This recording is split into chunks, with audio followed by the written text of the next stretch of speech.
Okay, you may not have noticed this in the animation because it was a bit subtle, but on characters like Gabriel, where I've got a more shiny material, you'll see these vertical lines that change when you look around, and these are baked into the material, so it's not based on any lighting in the scene. And this helps show the material is shiny, even though we've only got simplistic lights that would really struggle to show that. They change depending on the view of the camera, and also deform around the mesh, like here on the shoulder plate, and that looks quite cool.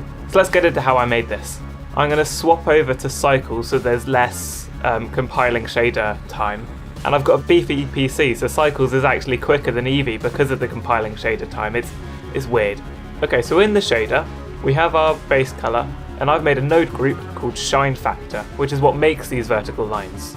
And this is then multiplied by the base color to get it integrated into it. Here, we're multiplying the flipped version of the roughness and the metallic together, and then we can use this as a factor for the multiplying. So when we've got a low metallic value or a high roughness value, which kind of makes sense, because if it's a rough material, then we won't have the shiny lines. So then connected into the Shine Factor node group is the normal map that we've got here. But if we go inside, over here, we're checking whether anything is in the normal input, and if there isn't anything, then we just use the default normal. So this means that it still works even if you haven't plugged in a normal map texture. And if you're wondering why we're comparing this to -5, because the default value of the normal is -5. And I know that the normal will never equal anything like that, because normal vectors are always a length of 1. Okay, this normal is in world space. So what that means, it goes to red where the X is positive, it goes to green where the Y is positive, and it goes to blue where the Z is positive. So this is based on the coordinates of the world. But we don't want it to be based on the coordinates of the world, we want it to be based on the coordinates of the camera. Now it depends on the direction the camera is facing rather than the coordinates of the world. So when we rotate it round, you'll see the normal vectors rotate with you. Ignoring this for now, we then separate the vector to just get the horizontal bits, the X coordinates, and we plug that into a noise texture. And because we're only using the X coordinates, anything in a line, these will all have the same value, so they'll have the same noise texture value. That's why we get vertical lines, rather than what you'd usually see with a noise texture. And then we use a greater than node to make the snap to 1 or 0. So that's how we get these nice harsh lines. Okay, back to this thing that I told you to ignore. You will notice, if you rotate the camera around, then the reflections seem to change.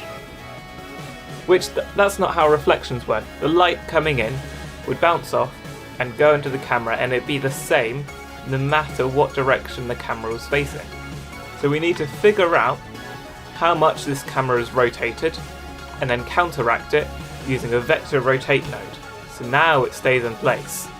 This is a bit more accurate. The way we do this looks a bit complicated, but don't worry, I'll go through it. If you remember when you were learning maths, you may have been taught SOHCAHTOA. Sine equals opposite over hypotenuse, cos equals adjacent over hypotenuse, and tan equals opposite over hypotenuse. We can use this to find the angle from where the camera is facing, because tan theta is our angle, is equal to opposite over adjacent. So if we think back to right angle triangles, if this is our angle theta, the opposite will be this one, and adjacent will be this one. This is our y, and this is our x. Although looking at this here, it doesn't look like I've used x and y. I've used x and z, and then y and z. But it's the same principle. We can rearrange this to find the angle. Theta is equal to the inverse function of tan of y over x.